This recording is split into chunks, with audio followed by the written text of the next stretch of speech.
Welcome to Doctoring the Truth, the podcast where we pull back the curtain on healthcare gone wrong.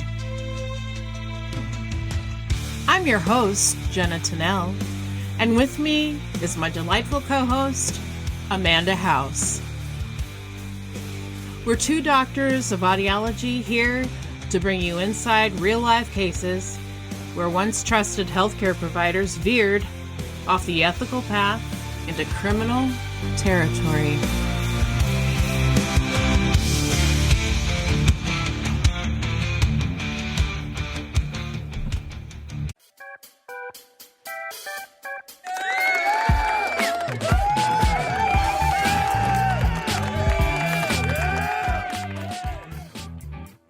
Amanda!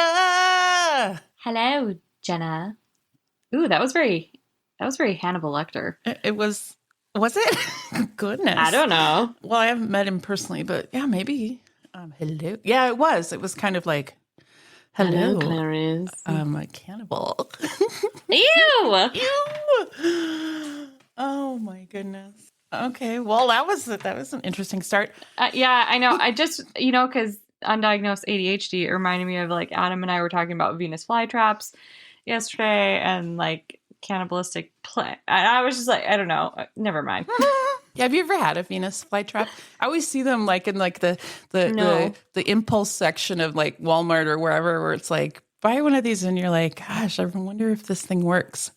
I don't know. Scary. Do you think it? Here's a thought. Now I'm really excited. What if they ate ladybugs? Oh my goodness. I should get a ton of them. You should get one. Are you kidding me? You should put one in every corner of that house. I need to get a tester first. And then if that thing works, it's all I'm going to have in my house. I swear. She's like, I'm buying stock in Venus flytraps. And they're going to be well fed. Oh, yeah. Because apparently in the Northwoods, ladybugs never die. Nope. They don't. They just multiply and they get fierce. So anyway, I still have Whiffle. She's back for week 2. So Whiffle, welcome back, baby. Yeah. And so Alley Cats, if you haven't already taken a look, Amanda posted a couple of pictures, motion pics of Whiffle helping me. She was sitting on my phone selfie stick, helping me edit, looking over things. So yeah, thanks, Whiffle, for your contribution. All right. Well, otherwise, how are you doing? I mean, I'm good now, but this is one of those episodes where the deeper I got into the research, the more I had to periodically stop, stare at the wall, and remind myself that I was in my own house and I'm not in a psychiatric ward in 1949. Truth be told, I wasn't done writing Lucy Let Be. I mean, I went down another distinct rabbit hole with Lucy. So I just thought, well, I'd take a little light detour to cover a different topic, but I ended up in another dark space in spite of myself. Which is where you never want to be and never what you want to hear before we start recording. Because it means one of two things on this show. Either medicine has done something incredible or medicine has done something so deeply cursed that I need to emotionally pace myself before I can even make an outline.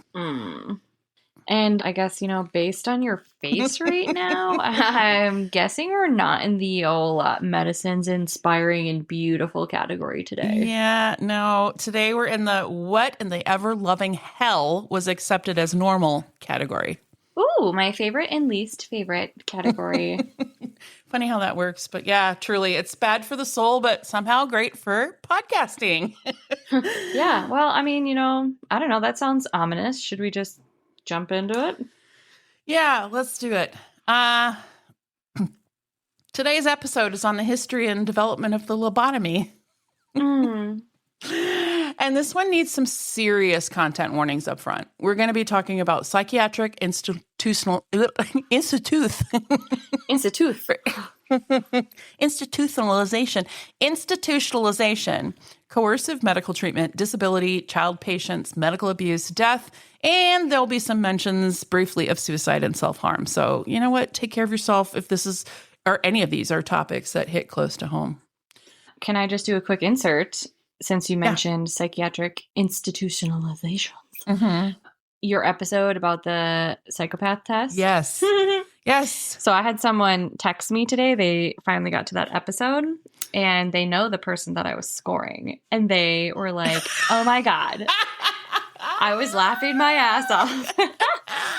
And I was like, okay, so since we both know this person, do you think that I was scoring fairly or do you think that I was biased? And this person said, hell no, I was scoring the same. So. Wow. Yeah. See? Yeah. Do you still think about that test sometimes when you meet people or you hear about people and you're like, yeah, they would have really scored high on this? I, truth be told, have not yet, but I really am still in this cocoon of maternity leave at home and I don't really see anybody. Oh, yeah, that's true. Well, and I suppose you're not up at all hours like listening to podcasts when you have to be, take care of babes. Yeah. Yeah. So, but yeah, I guess it's not necessarily people in my life, but it's people, that I'm hearing on different podcasts and, that are the subjects of some of these criminal true crime stories that we enjoy. It's like, oh, yeah, that's textbook, I could see that. I am behind on all things podcasts, books, audiobooks, everything. But I am so fucking good at a diaper change. Listen, now. You're behind on some of the other stuff, but the important stuff, you're well ahead. The parenting, the bonding, the nurturing, the diaper changing, it's all part of you being ahead. So, yeah. How far are you into your maternity leave? Or maybe you don't want to talk about it. I know I didn't. Well, my son is going to be 11 weeks old. So I'm rounding up to week 11 and I have about a little over a month left. Yeah. So, okay. Yeah. Well, and I want to say enjoy every minute of it. Yes, Whiffle wants to say that too. What up, Whippy? But also, it's devastating when you have to go back to work, but things will settle. It's going to all be okay. I'm right where people typically have to go back, or if they maybe had already had to go back, but he's already to the fun stage where he's reacting and so smiley and laughing. That's good. And so I can see how when people go back at 12 weeks, they're like, well, this fucking sucks. Yeah. It's now you feel like you're getting a reward for your work. And before it's just holy shit, I'm so tired. And this doesn't feel rewarding yet. This feels like 24/7. Just drudgery. Everyone listening knows what I mean. Just trying to I don't want to sound through ungrateful. No, not at all. But just trying to be your best self without any sleep is hard. Yeah.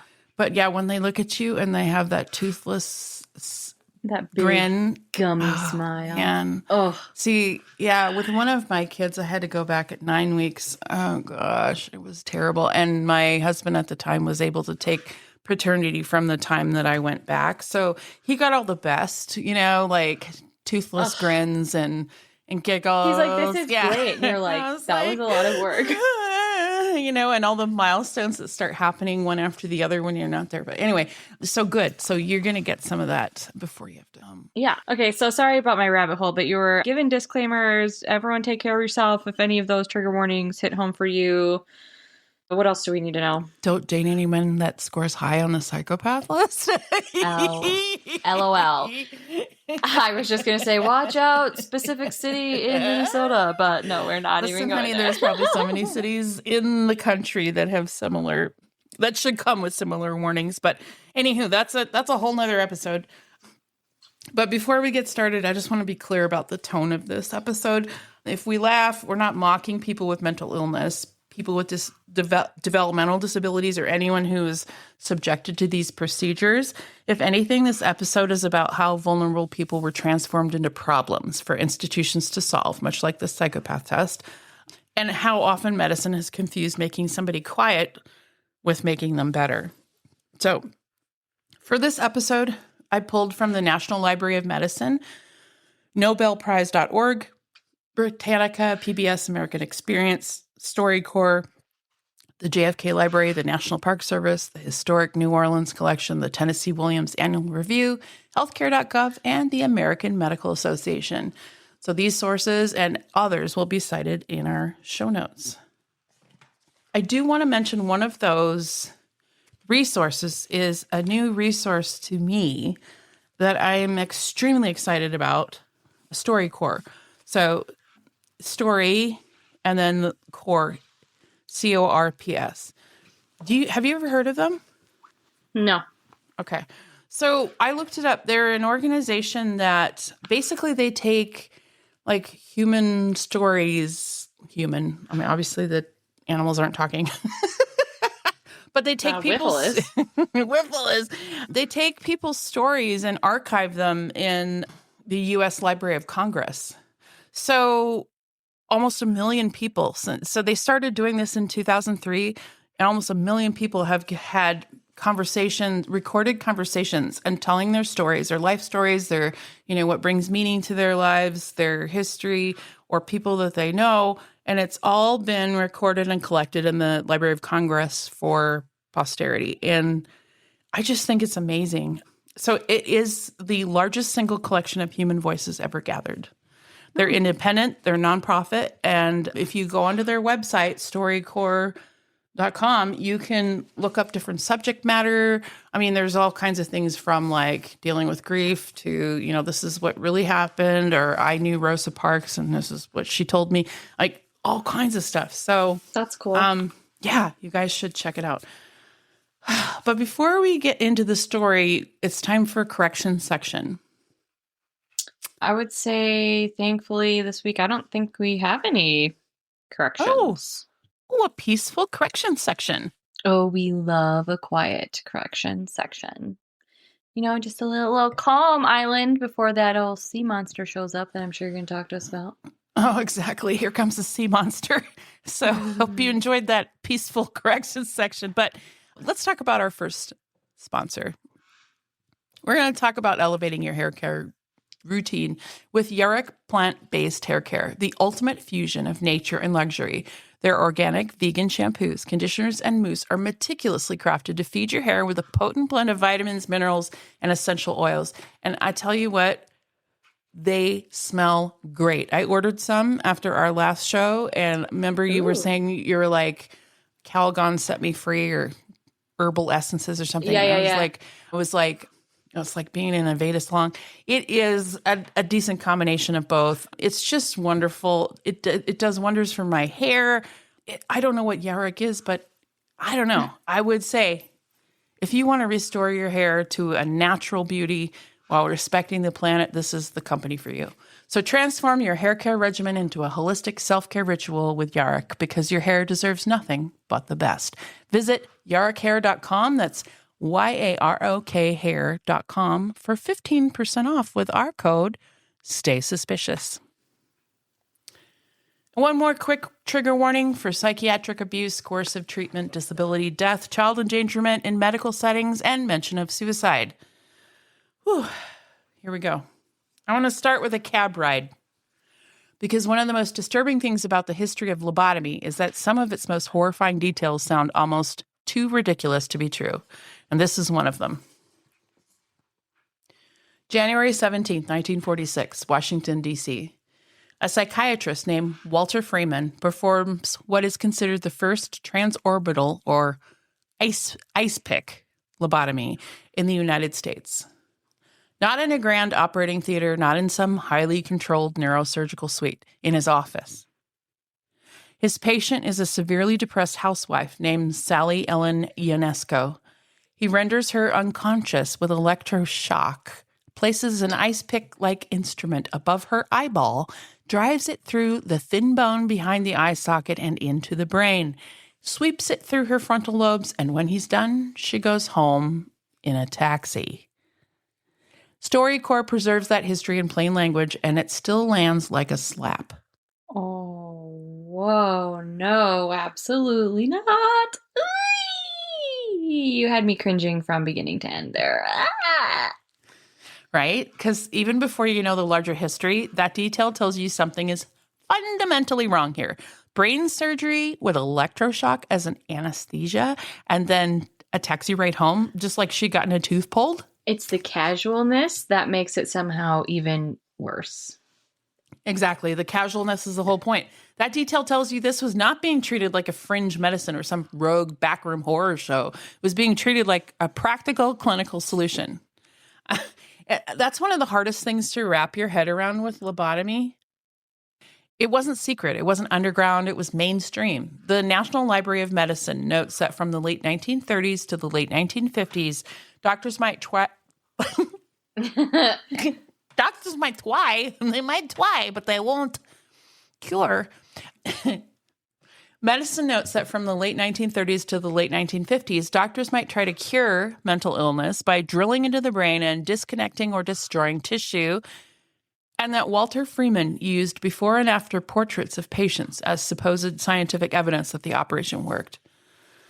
What we now look back on as one of the most brutal mistakes in modern medicine was once sold as progress.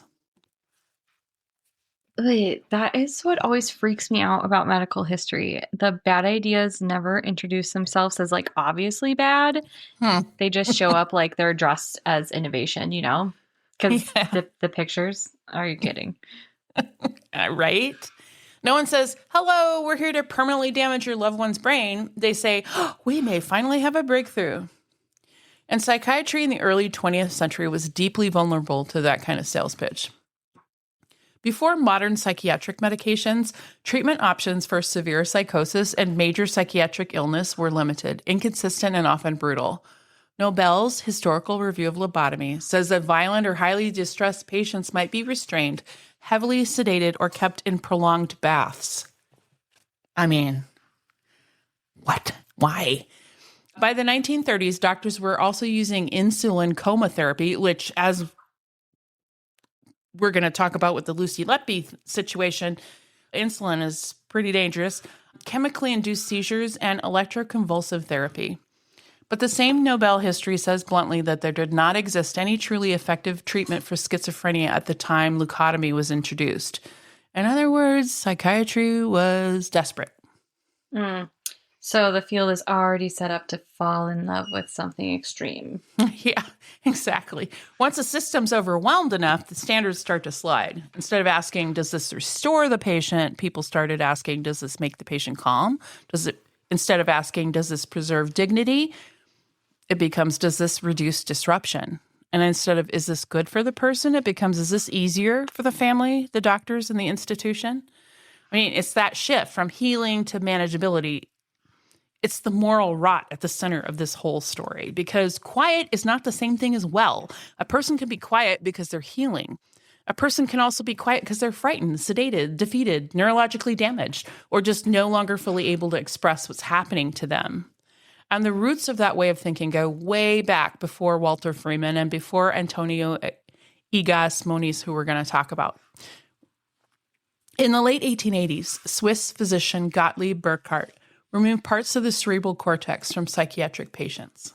Some died, some didn't improve. But then, because some of them became less agitated, they didn't die, and they didn't not improve. They just became less agitated. Burckhardt treated the experiments as meaningful. So that basic logic, if the patient becomes easier to handle, then maybe the treatment worked. And that logic never fully went away. That's such a dark standard because it sounds clinical, but it's really social control. Exactly. And that's why the history of lobotomy is not about a bad surgery. It's about a bad definition of success. So now enter Antonio Egas Moniz, the Portuguese neurologist who became the founder of modern psychosurgery. In 1935, a conference discussion of frontal lobe experiments on chimpanzees helped inspire Moniz to consider surgical intervention in human psychiatric patients. Britannica and Nobel both trace modern lobotomy to that moment. Moniz, working with surgeon Pedro Almeida Lima, began performing prefrontal leucotomy, initially by drilling holes in the skull and injecting alcohol to destroy tissue, and then later using an instrument called a leucotome to cut sections of white matter in the frontal lobes. By 1936, he had introduced the procedure that would later be widely called lobotomy. And this moved really fast, right? This wasn't like decades of careful study and then, a cautious rollout or anything. Not even close. It moved at a speed that should have scared everyone more than it did. Moniz published early results and framed the operation as simple, safe, and potentially effective. I mean, how scientific is that? Potentially. Mm-hmm. Oh, you should take this drug because it could potentially be effective or it could potentially kill you. Anyway, he was already a respected neurologist, a man also known for work in cerebral angiography. So prestige mattered in this instance. NobelPrize.org notes that he was awarded the Nobel Prize in Physiology or Medicine in 1949 specifically for the therapeutic value of lobotomy in certain psychoses. That kind of recognition didn't just reward a treatment, it legitimized it. It gave the glow of official truth. Which is wild, because if you hear Nobel Prize, your brain automatically goes, well, then this obviously was solid. Exactly. A Nobel Prize can harden an idea in people's minds long after it should have been under more scrutiny. And even then, the evidence wasn't even clean. I mean, Britannica notes that by 1937, Moniz and Lima had completed nearly 40 lobotomies, and results were mixed. Some patients improved, some did not, and some relapsed. And you kind of have to wonder, would that have happened without treatment? That some improved, some did not, and some relapsed. You know what I mean? Mm-hmm. But when a field is starving for hope, mixed can still get mistaken for, oh, this is promising. So, okay, now let's talk about the United States, because that's where this becomes not a procedure, but a movement. And the man most responsible for that movement was Walter Jackson Freeman II. Watch out for guys with Roman numerals. Just LOL, so good, we got him twice. I haven't heard that before. Did you make that up, or is that a thing? No, yeah, I just said that for the first time in history.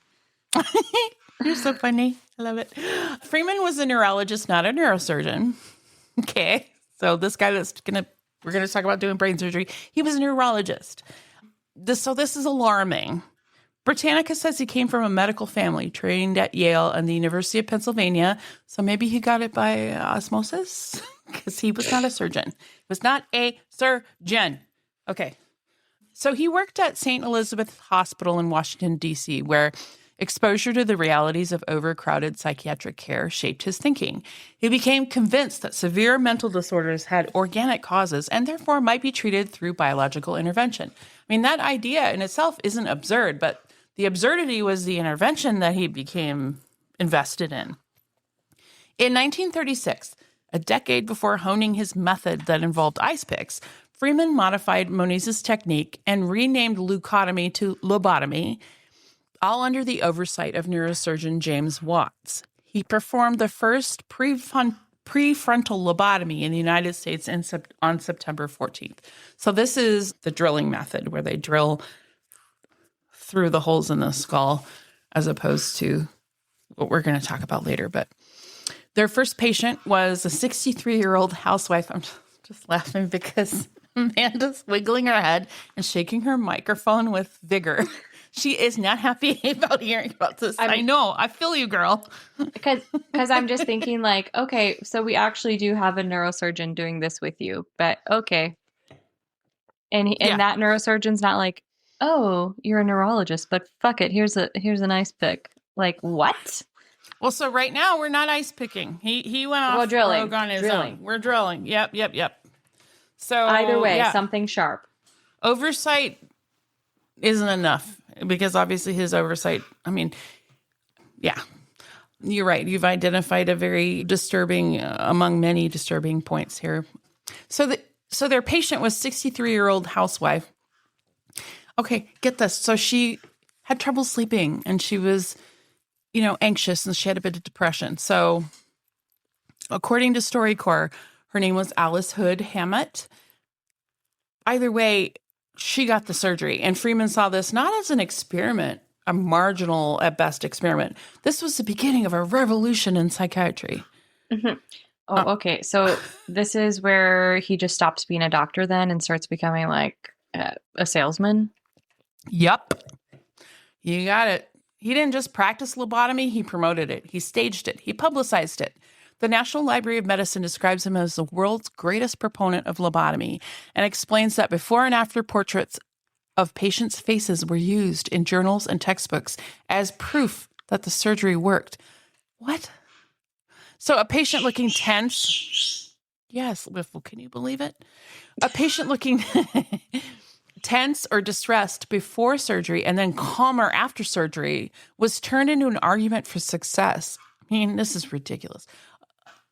A flat facial expression would be rebranded as a recovery. The absence of distress got to stand in for the presence of health. So if someone looked brain dead and emotionless, that was considered a success. So basically vibes as data. Mm-hmm. It really is a vibe-based surgical era. And the broader medical system was primed to accept that flimsy evidence. Nobel's historical account explains how overwhelmed psychiatric institutions had become. In 1943, there were about 100,000 new admissions to mental institutions in the U.S. and only 67,000 discharges. By 1946, nearly half of public hospital beds were occupied by the mentally ill. I mean, that blows my mind. Those are not just medical numbers. Those are institutional pressure cooker numbers. In that environment, a procedure that seemed to promise calmer patients, shorter stays, and fewer crises, we're always going to find supporters, especially among the bean counters. Am I right? Mm-hmm. Yeah. So lobotomy wasn't just being sold as treatment then. It was being sold as a system fix, essentially. Yep, exactly. That's an important point. Lobotomy was not just presented as a cure for suffering. It was presented as a way to relieve families, relieve staff, relieve hospitals, relieve overcrowded wards, and administrative strain. That means that the treatment was never only about the patient's interior life. It was about making life easier for everyone around them. And once that becomes the metric, patients can disappear frighteningly fast. Freeman and Watts originally used what became known as the standard prefrontal lobotomy, which involved drilling into the skull. But by the mid-1940s, Freeman had grown impatient with the complexity and the formality of the process. Britannica says that by 1945, he was refining the transorbital lobotomy, a quicker and cheaper technique influenced by Italian psychosurgeon. I love this. Psychosurgeon.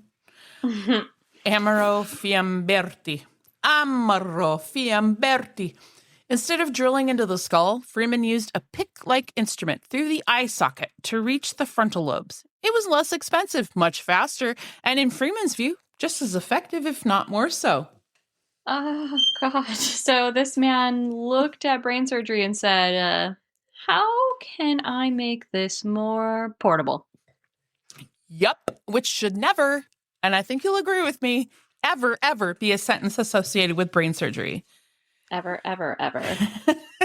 StoryCorps says Freeman's first transorbital lobotomy on Sally Ellen Inesco in January 1946, so this is the first time that he used his ice pick method, was the moment he launched what he called a new radical era in mental health treatment. Yeah, it was radical. Britannica explains the mechanics in a way that still turns your stomach. I mean, it's a pick-like instrument that's forced through the back of your eye socket to pierce the thin bone, separating your orbit from the frontal lobes, and then sever connections in your brain. Get this, Freeman often did it in less than 10 minutes. And Britannica notes he used it on patients with relatively minor mental disorders that he thought didn't warrant the older, more invasive standard lobotomy. Less than 10 minutes. That is truly unbelievable.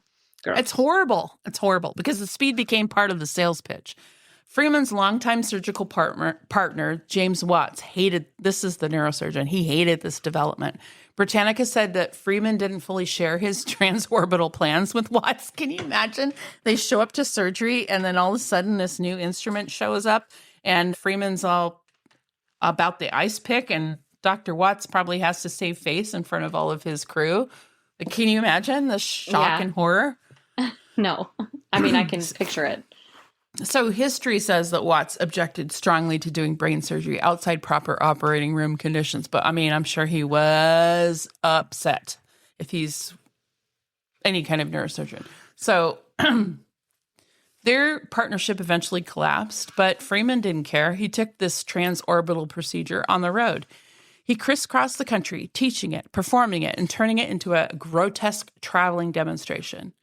StoryCorps says that he crossed the country 11 times, visited 55 psychiatric hospitals and performed his ice pick lobotomy on at least 2,500 patients in 23 states. Britannica says he performed or supervised more than 3,500 lobotomies by the end of his career, while more than 50,000 were carried out in the U.S. overall.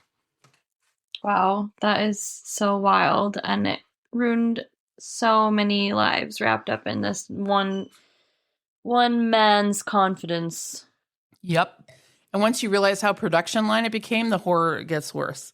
StoryCorps preserves accounts from people who watched Freeman work.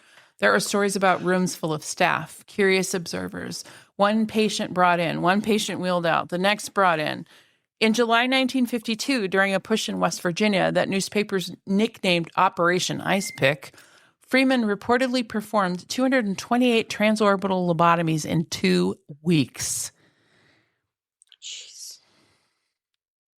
StoryCorps also recounts that Freeman liked to impress audiences by doing two-handed lobotomies, hammering the instruments into both eye sockets at once. He turned brain injury into a spectacle. He would literally get a mallet and hammer these ice picks in 2 at a time. I absolutely cannot. That's sickening. There's really no other word for it. I'm also thinking, like, I hope that both of your hands were equally, like, dexterous, because hopefully, like, if your right hand dominant, the left didn't go rogue, you know?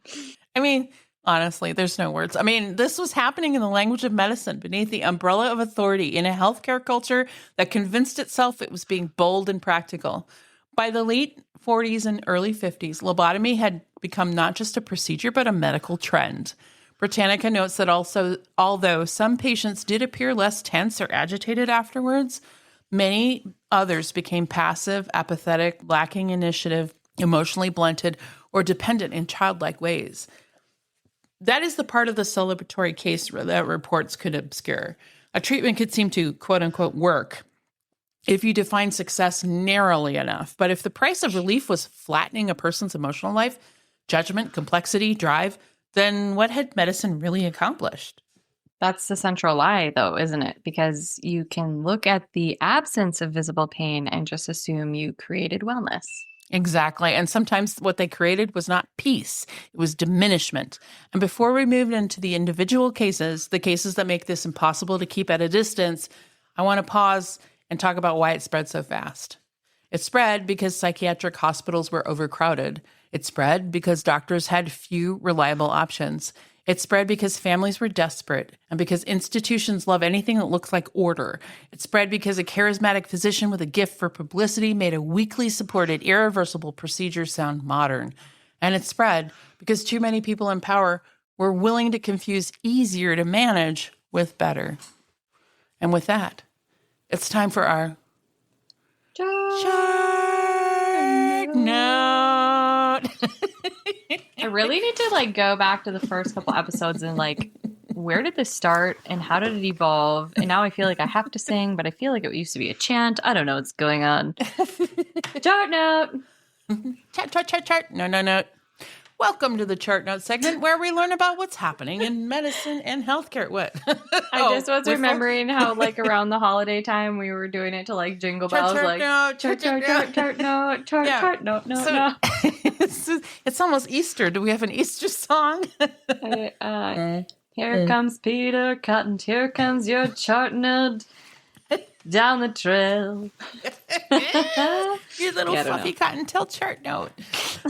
Oh, well, today's little fluffy cotton-tailed Easter chart note is about one of the biggest recent developments in dementia care. Alzheimer's blood tests are moving out of the research world and into actual clinical use. In May 2025, the FDA cleared the first blood test to aid in diagnosing Alzheimer's disease. The Lumipulse G p-tau 217 beta amyloid 142 plasma ratio, which is a tongue twister, but it's meant for adults 55 and older who are showing signs and symptoms of the disease, and it's designed to help detect amyloid plaques associated with Alzheimer's using a simple blood draw instead of jumping straight to a PET scan or a spinal tap. Okay, well, that already sounds huge. So what exactly is it measuring? It's measuring the amyloid plaque, And the FDA's review data are a big reason that people are paying attention. In a clinical study of 499 cognitively impaired adults, 91.7% of people with a positive result on this test, the Lumipulse test, had amyloid confirmed by PET scan or cerebral spinal fluid testing, and 97.3% of people with a negative result had a negative PET scan or CSF result. So it was less than 20% that got an indeterminate result. The FDA also says this test is intended for people seen in a specialized care setting and that the result has to be interpreted alongside the rest of the patient's clinical picture, of course. So this isn't a standalone diagnosis in a tube of blood. Actually, maybe sounds like a big step and not just a magic wand then. Yeah, no, exactly right. But I mean, if you think about how invasive a spinal tap is and how expensive and long it is to get a PET scan, I think this is promising, but the field keeps moving. In July 2025, the Alzheimer's Association released its first clinical practice guideline for blood-based biomarker tests. The guideline says that in specialized memory care settings, high-performing blood biomarker tests can be used as a triage tool to help rule out Alzheimer's pathology. And the highest performing ones may even be able to substitute for PET scans and CSF testing. But the same guideline warns that not all commercially available tests meet these performance thresholds and that these tests do not replace a full clinical evaluation by a healthcare professional. Well, that's good to hear because I feel like sometimes the second people hear blood tests, they start thinking it's going to be like one lab test result and then boom, diagnosis. Right, and that's not what this is. This is more like the toolbox is getting better and less invasive, but doctors still need symptoms, history, cognitive testing, and the rest. In October 2025, the FDA cleared another blood test, Alexis p tau 181 plasma, as an aid in the initial assessment of Alzheimer's disease and other causes of cognitive decline in adults 55 and older. Its FDA review says a negative result is consistent with a negative amyloid PET scan, while a positive result needs further investigation. So this one is especially useful as a rule-out tool, but not a final answer. And that's why this is such a big moment. The story here isn't just that there's an Alzheimer's blood test now. The story is that blood-based biomarkers are starting to reshape the diagnostic pathway. Less invasive, more scalable, and potentially faster. But still with very important guardrails around who should get tested, where the test should be used, and how the results should be interpreted. Well, thank you for that. That was a fascinating chart note. Also, not a diagnosis in a tube of blood is maybe the most important sentence in this entire segment. Yeah, well, let's get back to the story because this is where the human cost stops being abstract. Dun, dun, dun. Yep. If part one is the rise of the machine, the second part that we're going to talk about is the people that the machine rolled over. And the first case we need to talk about is the most famous one in American history, Rosemary Kennedy. Rosemary Kennedy was the eldest daughter in the Kennedy family, and I think it matters to say that out loud before we say anything else, because people often flatten her into a symbol instead of remembering she was an actual person with a life. The JFK Library says she participated in most family activities despite her intellectual disabilities, kept a diary as a teenager, wrote about dances and concerts that she attended, and even recorded a visit to the Roosevelt White House. When Joseph Kennedy became U.S. ambassador to Britain in 1938, Rosemary went to London and was presented at court with her mother and sister Kathleen. The National Park Service adds that she loved social events and found stability in a convent school with a Montessori-style program. She was not just a family burden waiting for history to happen to her. She was a young woman with routines, pleasures, frustrations, and relationships. That always gets lost. People always talk about the Kennedy sister who was lobotomized, and that phrase alone, I don't know, kind of erases her, which is really sad. Yeah, I mean, she becomes a tragedy before she gets to be a person. So when the family returned to the United States in 1940, things changed. The JFK Library says that Eunice later wrote that Rosemary seemed to be going backwards and becoming increasingly irritable and difficult. The National Park Service adds that she had become more rebellious and more likely to sneak out at night, and the family feared she might be taken advantage of or embarrass them publicly. In 1941, after being persuaded that a lobotomy would calm her and control her mood swings, Joseph Kennedy authorized the operation. The National Park Service notes that the procedure was still experimental and had not yet been accepted by the American Medical Association.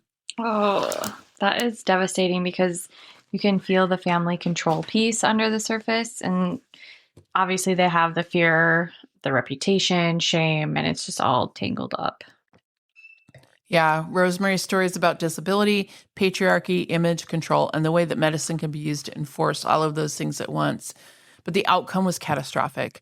The JFK Library says the surgery left Rosemary permanently incapacitated and unable to care for herself.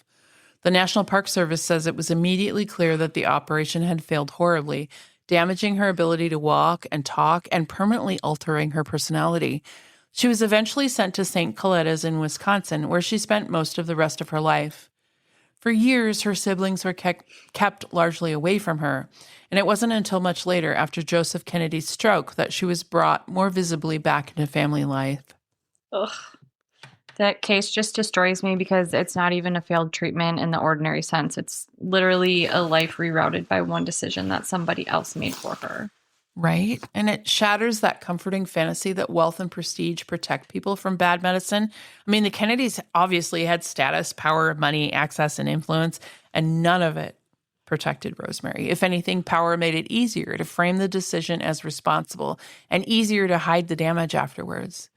And there's another layer to her story that's important, even though it doesn't soften the harm.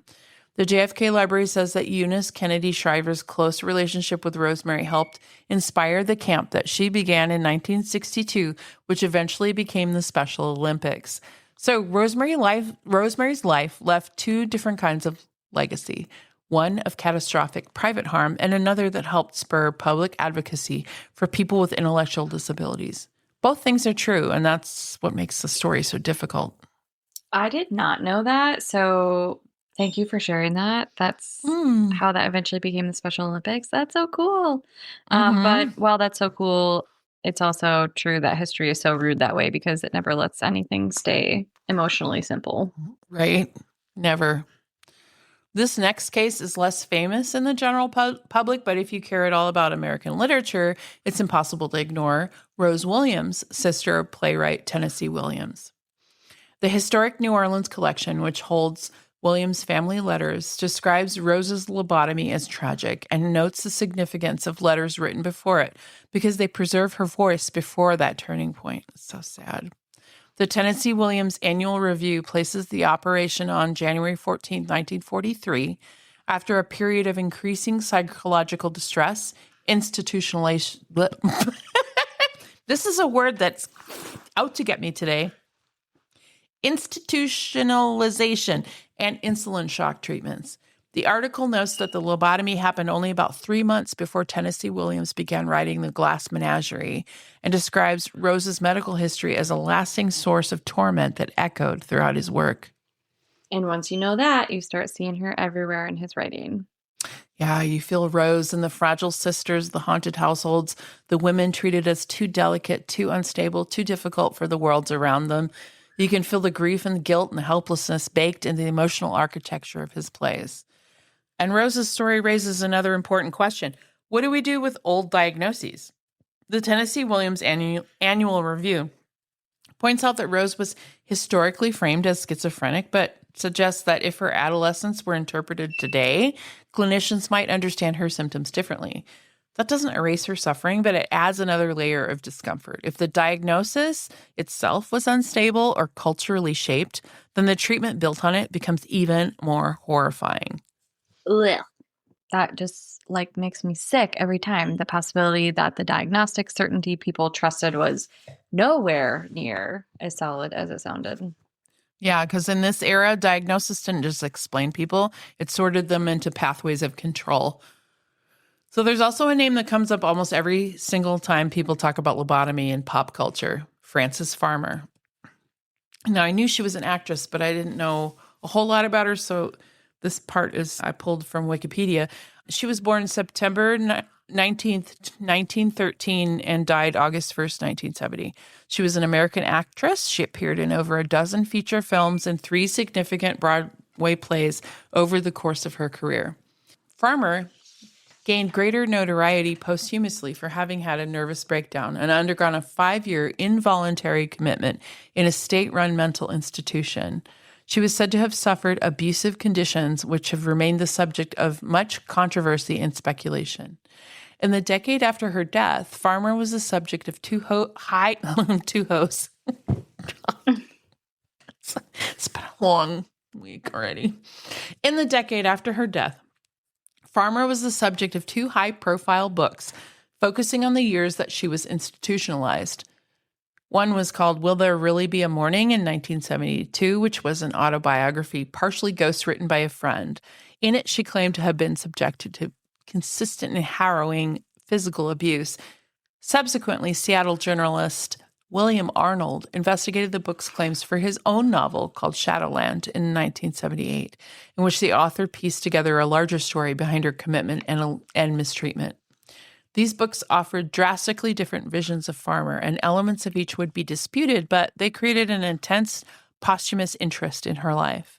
Over the subsequent 4 decades, this interest resulted in 3 feature films, 8 stage plays, and numerous popular songs about Farmer.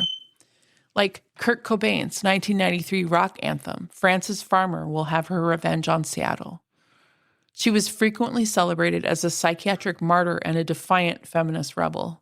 There's controversy around whether Walter Freeman actually performed a lobotomy on her, and there's no documentary proof establishing that he did. That matters because so many people treat it as a settled fact. But honestly, one of the reasons that the myth survives is because the real history is already so awful that it feels plausible. I mean, you don't need to invent victims to make the era horrifying. There are already thousands. Ugh. And really, that says a lot by itself because the rumor sticks because the actual era already sounds like something a rumor like that could easily fit into. Exactly. The legend persists because the surrounding truth is monstrous enough to hold it. Now we have to talk about Howard Dully. Howard Dully was 12 years old when Walter Freeman lobotomized him in 1960. PBS says Howard's stepmother brought him to Freeman because she described him as disrespectful and occasionally violent at home. After multiple evaluations, Freeman performed a transorbital lobotomy on him. StoryCorps later described Howard as one of the youngest patients ever to receive an ice pick lobotomy, and noted that he became the first patient to obtain a photograph of his own operation from Freeman's files. Ugh. Did everyone else's stomach just drop too, or just mine? I mean, he was 12. That makes me sick. Howard later gained access to his medical records and read what adults had written about him. According to StoryCorps, the complaints included that he daydreamed, resisted chores. I mean, imagine if this was the criteria for whether or not you need a lobotomy.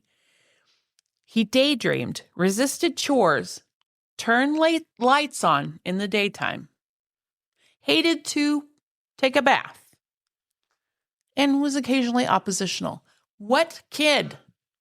Tell me what kid, honestly. They're all getting lobotomies. Oh, my God. Freeman diagnosed him with schizophrenia from this. StoryCorps production notes say that independent review later concluded that this diagnosis was unfounded and incorrect. Well, shock. The same notes say that Freeman later claimed Howard had badly injured his infant brother, but interviews with family members showed that this allegation was not true, and Freeman had already decided on a lobotomy before hearing it. He probably wanted the press like, ooh, look at me, I'm doing something on a youngest kid ever. Yeah, I'm sure. And so we have a child, a dubious diagnosis, family conflict, and an irreversible brain procedure. Like, nightmares are fueled by this kind of thing. Yeah, so no longer is lobotomy reserved for desperate adult asylum cases. This is a kid in a family power struggle being treated like a behavior problem that medicine can solve by stabbing his brain. So StoryCorps' account of his records is especially chilling. Freeman reportedly suggested that Howard's parents considered changing his personality. Let me say that again. Freeman reportedly suggested that Howard's parents consider changing his personality by means of transorbital lobotomy, and also advised that Howard not be told about this in advance. Howard later said the whole thing cost $200, and afterwards Freeman wrote that the boy sat quietly, grinning and offering nothing. Oh, God, it just makes me want to throw up. This kind of note tells you everything about the framework. I mean, silence was documented as success and compliance was documented as healing. Basically, they scrambled his brain and they were like, see, he's sitting there quietly because his brain's scrambled. It worked. Yeah. I hate that so much, all this, most specifically about wanting to change his personality. I mean, because that says the quiet part out loud. The goal wasn't simply to treat a disease, it was to change a person's personality. Howard spent decades, bless his heart, trying to understand what happened to him. StoryCorps said he had little memory of the operation itself, but he lived with this persistent feeling that something had been damaged. In the documentary, he says he wondered whether something was missing from my soul. That phrase is so much more honest than the clinical language that surrounded lobotomy. It wasn't flattened defect, not reduced emotional reactivity. Something was missing from my soul. That is one of the saddest phrases I've ever heard in a medical story. It is. I feel like crying because it gets at what the charts can't really capture. And one of the most heartbreaking parts of this story is what later emerged about the adults around him. StoryCorps records that his father, Rodney Dully, said that other doctors had thought that Howard was normal and that the real issue was his stepmother. Rodney later admitted, I got manipulated. I was sold a bill of goods. And that's brutal because it shows how medical authority and family dynamics fuse together. Nobody had to think of themselves as monstrous. They just had to trust the wrong expert, fear the wrong things, and decide that if a child's brain was an acceptable price to pay, well, so be it, for peace at home. That is just what makes it extra upsetting. It's not cartoon evil. It's people deciding that they're solving a problem. Yep. And once a person gets framed as a problem, almost anything can start sounding like a solution. So now we get to one of the clearest spouse consent cases in the historical record, Patricia Moen. StoryCorps' oral history says that Patricia Moen was lobotomized by Walter Freeman in 1962 at the age of 36. Her husband, Glenn Moen, said it immediately and very plainly. I signed the release. Patricia says she'd been crying constantly and feeling mentally unwell. Glenn says he was told the procedure was a last resort. Patricia recalled Freeman warning that she could come out of the operation a vegetable or dead. She also said she remembered nothing after meeting him, not going into the hospital, not the operation, and not the period immediately afterwards. Yeah, okay, her husband just very plainly saying, I signed the release. Yeah, that feels like an entire era distilled into one line. Yep. And it matches a larger historical record. A chapter on consent and lobotomy published by Springer says psychiatrists are expected to obtain consent from the patient or the patient's next of kin, and that disputes over lacking or inadequate consent. And it matches the larger historical record. A chapter on consent and lobotomy published by Springer says psychiatrists were expected to obtain consent from the patient or the patient's next of kin, and that disputes over lacking or inadequate consent became central to the eventual criticism of psychosurgery. On paper, that sounds like a safeguard, but in practice, it often meant that a husband, a parent, or institution could decide whether another person's brain would be surgically altered. This is my worst nightmare. Imagine that was you. So wild. So the existence of consent didn't really actually mean that the patient had meaningful power whatsoever. No. Yeah. There was a process and that the person freely and fully consented or their close family member. I mean, it's not the same thing at all. And Patricia's story is important because it shows why lobotomy was able to survive as long as it did, because the aftermath is not emotionally simple. Glenn later says he questioned how much good the surgery actually did, saying he didn't see a huge change beyond Patricia becoming easier to live with. Is it just me or I hate this guy? I'm like, fuck off, Glenn. Yeah. Patricia, on the other hand, later said she felt freer after the operation, that she went home and started living because she got back to cooking, shopping, and daily routines. Oh, so it made her into a really happy Stepford wife. So no wonder guys got on top of this. I'm just so bitter right now. And that's what makes this history hard to talk about, honestly, because some people did say that it helped. But honestly, good for her. It sounded like she lived her best life after, and Glenn still hated it. So fuck you, Glenn. But like she was happy because she was created into what he wanted, which was like the Stepford wife. You know what I mean? Like, Yeah, I mean, changing I her hate it, but personality. yeah. It's so uncomfortable. But, a harmful, coercive, poorly evidenced practice can still produce some people who say it brought relief. And in fact, that's often how harmful practices survive. They produce enough outcomes that look good to the people in charge to keep the machine going. But the harms of lobotomy were never minor. Britannica says many patients became passive, apathetic, emotionally blunted, unable to concentrate, or dependent in childlike ways. Some died.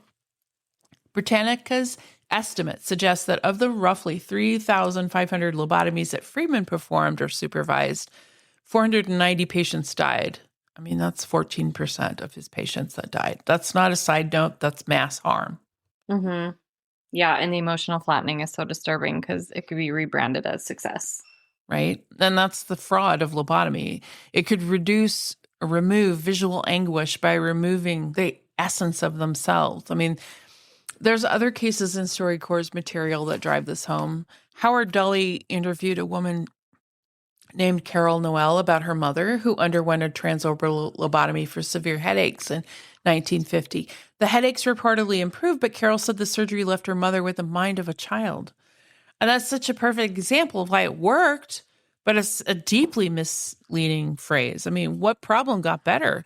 Her headaches went away, but now she's a kid. I mean, the person got lost in the process. So by the early 1950s, lobotomy had reached its height, but the decline was already beginning. Nobel's retrospective says chlorpromazine, the first drug that had a definite effect on schizophrenia, was introduced in 1952.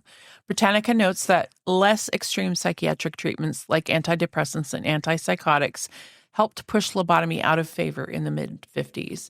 Once psychiatry had an alternative that didn't require physically cutting into the brain, the broad enthusiasm for psychosurgery began to collapse. So you're saying lobotomy didn't just disappear because everyone suddenly grew a conscience? Nope, it faded because another tool arrived. And that's one of the bleak lessons here. The procedure was not abandoned because the field had a massive ethical awakening. It was abandoned because something else came along that was easier to scale, defend, and obviously less visibly barbaric. Freeman, of course, kept going longer than the culture around him because he cannot read the signs. StoryCorps says that his final lobotomy was performed in February 1967 on Helen Mortensen, and that was her third lobotomy by him. She died of a brain hemorrhage after her third lobotomy, and Freeman was then finally banned from operating again. Britannica likewise says that he continued until a patient died from a hemorrhage in 1967. So it seems to be confirmed. The phrase her third lobotomy is honestly just so horrifying. I don't even know what to do with that. I know, because it shows what a bad system does when it fails. It doesn't stop. Sometimes it just doubles down. And I think that's why the history of lobotomy still matters so much, not because we're likely to bring back literal ice picks through your eye socket, let's hope not, but because the logic underneath the practice is never entirely gone. The logic says, well, this patient's too difficult, this family's overwhelmed, this ward is overcrowded, this behavior's too disruptive, this person's too sad, too loud, too sexual, too defiant, too inconvenient. Isn't there some way to make them easier? And that is a dangerous question, because once medicine starts being rewarded more for reducing disruption than for preserving personhood, the door opens to all kinds of harm. Lobotomy teaches that a treatment can be embraced with weak evidence if the surrounding social pressures are strong enough. It teaches that prestige can protect bad ideas, and consent on paper can still mask coercion. It teaches that the people most likely to be harmed are often the ones with the least power to refuse. Children, disabled people, institutionalized. How many times is this word going to come up in this episode? I don't do well with this word. Institutionalized patients, women labeled difficult, and anyone whose distress inconveniences the people around them. And that's just what drags it out of the past for me. It stops being like, wow, people back then were barbaric, and becomes more like, what systems today are still rewarding manageability over actual care? Yeah, I mean, the tools change, but the incentives don't. And that's the history of lobotomy. It's not just a horrifying surgery or a reckless doctor, but a warning about what happens when we get too complacent with taking care of difficulties without evidence. So, Yeah, yikes. That was a fascinating case. And by fascinating, I mean devastating, infuriating. I mean, obviously, it's very sad. And just kind of, the medical history that always stays with you after the episode ends, because it's kind of like, holy shit. This yeah. isn't just like this could have happened. It's like, no, this did happen. Yeah. To many people and children. Ugh. Well, thank you. You did a great job. Thank you. Should we go to sponsor number 2? Oh, sorry. Yeah, let's do it. I'll do sponsor number 2 because I think you're doing our little med mishap today. Yes, let's switch. Okay, so our second sponsor today is Cozy Earth, who redefines luxury sleep with its best-selling bamboo sheet set made from 100% premium viscose from bamboo and its ultra-comfortable pajamas. They're known for cooling and moisture-wicking properties. Cozy Earth's bamboo bedding is perfect for hot sleepers seeking a restful night's sleep. The oversized fit and incredibly soft drape of these sheets only improve with each wash, making them a standout in luxury bedding. Their pajama set brings a touch of elegance to relaxation, combining style and supreme comfort for nights in. Cozy Earth's products are a favorite among celebrities, as we have said several times. And for 7 consecutive years, Oprah has included Cozy Earth on her favorite things list, and the brand has been featured on Good Morning America, In Style, and Better Homes and Gardens. Customers echo this love with thousands of 5-star reviews describing the sheets as buttery soft and the pajamas as the ultimate cozy treat.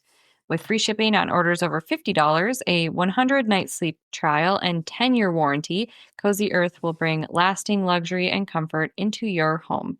Visit them at cozyearth.com and use our promo code STAYSUSPICIOUS for a 21% off discount. And now it's time for our medical mishap.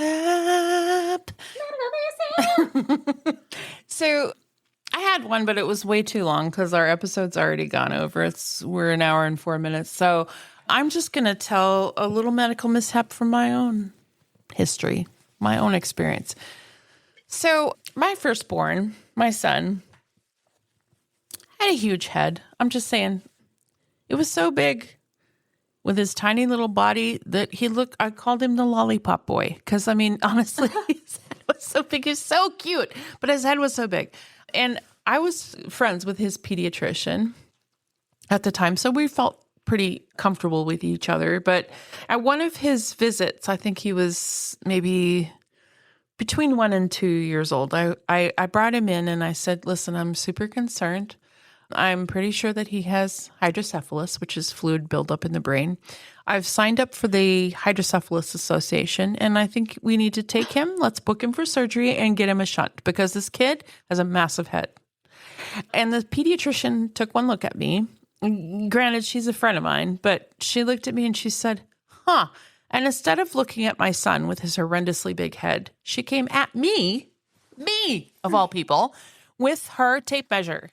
And she placed it around my head, took a measurement, and then looked at me frankly and said, tell me, did anyone ever make fun of your head when you were a child? Oh my God. And I looked at her and I said, excuse the hell out of me. What are you speaking of, my lady? Because this child has a big head and we need to sort him out. Why are you measuring me? And she said, And she did a little calculating and she came back to me and she said, do you realize that your head size is the 97th percentile for head size for women? And I looked at her, I was like, what? What are you telling me? Like, it still didn't dawn on me. And she said, listen, you have a big head. It's genetic. We don't need to shunt him. He has a big head because you have a big head. Yeah, you can cancel I was getting the magazine. Honestly, I was convinced this child had hydrocephalus. So I was like, I was still in denial. I don't mind having a big head, but I was like, no, this is the first time ever hearing of this. This can't be true. So I came home and I measured my, at the time's husband's head, and I measured my parents' heads and my mother-in-law's heads. And guess what? Yours was the biggest. We're at the 100th percentile for head size, most of us. So, Oh, wow. So, I grew. You don't need to sound so impressed. No, I was just thinking like that you. I was thinking like obviously you didn't bear the lead that you had a big head, but the fact that you all we all that's have why a I big was like, head. oh, that's wow. what made us think we were normal. We all grew up like no. We all had big heads. No one knew. We all were lollipop kids. Big-headed family, and none of us knew. So this whole time we've been walking around on planet Earth for decades without realizing we have big heads. So that was my epiphany. And so, yeah. And also then I said to myself, well, then big head, big brain. Well, you know what? As we all know, it doesn't matter how big your brain, it matters how many wrinkles. So that's where wrinkles are good. If you have a lot of wrinkles, then you're smarter. So we can't even use that excuse. Really? Yeah. Yeah. Never heard that. Yeah. More fissures in your brain mean, the more sulk. Oh, I thought you meant like my forehead wrinkles. No, on your actual brain surface, my dear. I was like, should we not get Botox? Oh, okay. No, get your Botox. Go get your Botox, girl, if you want to, but you don't need to. I can't. I'm breastfeeding. Anyway, we're at an hour and 8 minutes. We don't need to talk about my food. That was my medical mishap. Okay, super. Okay. Well, I know you're going to ask me what can we expect to hear next week, but last week you told us we were getting a 2-parter, and so I haven't looked yet because you didn't tell me until last night that you weren't doing that.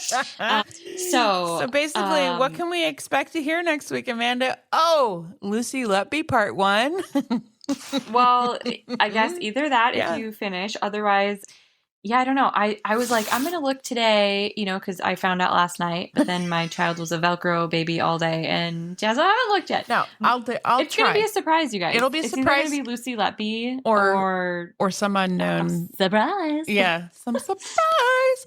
Yeah. It was such a deep dive. I wanted to be able to kind of focus. I need to stop watching documentaries about her and just get down to it. So I'm honestly glad that you're doing that though, and didn't just like do it to get it done. Like I feel like I did with what's her toes, Jolly. No, that was a good episode. Stop. You did good. No, I might redo it at some point. Okay. I'm just saying. Okay. I have one I want to redo as well. So maybe we'll do a redo, but on our ones that we think we could do more on. But anyway, it's going to be wild. Guys. Yeah. And so until then, don't miss a beat. Subscribe or follow Doctoring. Yeah. Follow us, Doctoring the Truth, wherever you enjoy podcasts for stories that shock, intrigue, and educate. Trust, after all, is a delicate thing. You can text us directly on our website, hello@doctoringthetruth@buzzsprout.com. Email us your own story ideas, medical mishaps, and comments at doctoringthetruth@gmail.com. And be sure to follow us on Instagram at Doctoring the Truth Podcast and Facebook at Doctoring the Truth. We're on TikTok at Doctoring the Truth and EdAudPod. For those of you who aren't aware, it's EDAUDPOD. Don't forget to download, rate, and review so we can be sure to bring you more content next week. Until then, stay safe and stay suspicious. Wow, that what in the fucking horrible Mariah Carey was that? Okay, gotta go. Oh, I forget about the jingle. Bye, guys. Bye.